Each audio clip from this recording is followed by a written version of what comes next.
This is exciting. I'm standing in one of the most ecology-minded car factories in the world, the McLaren Technical Center.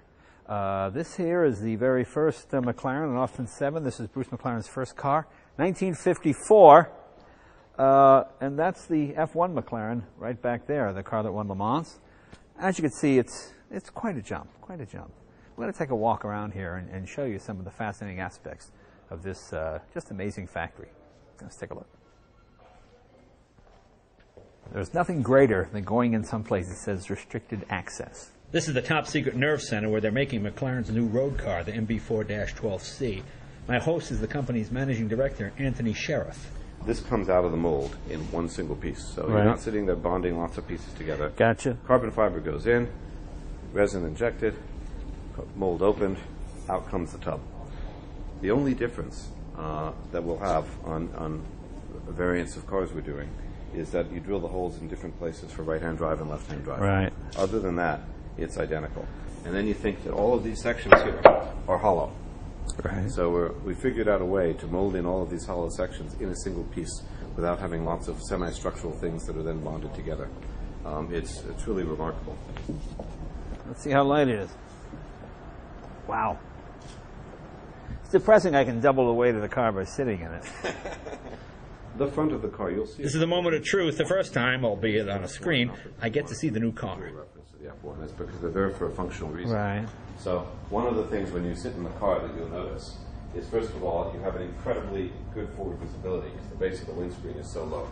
Yeah. That's a trait of the F1 that we wanted to keep. And you know, it's so much more flowing. I expected some really angular looking thing, which I don't care for. I really liked it. It looks like it was drawn by hand, which is what I like. Then it's back downstairs to see the real thing. Well, almost. This is the final prototype, what they're calling the P11. Yeah, it's terrific. Oh, very impressive, yeah. The finished car has some new details, and the front end is done by my buddy, Frank Stevenson. I love the emblem. It breaks it up and it works. This is one of the first prototypes of the new P11, and I own one of the original McLaren F1s, and I can see that that is sort of the ancestral father of this car.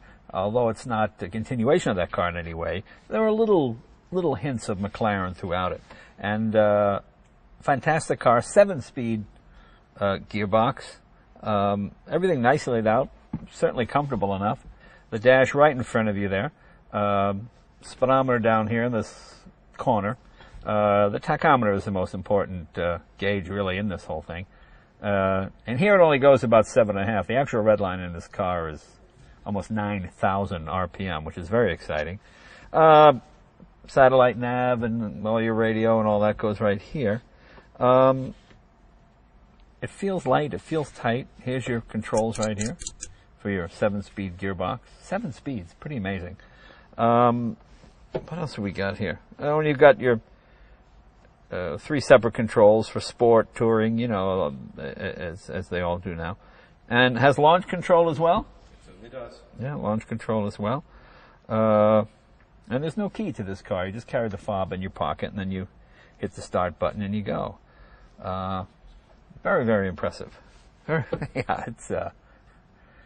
You know, what they need to do is find some high-profile person in Los Angeles to get the first one. That's what I would do. That would be a very smart marketing thing, I think.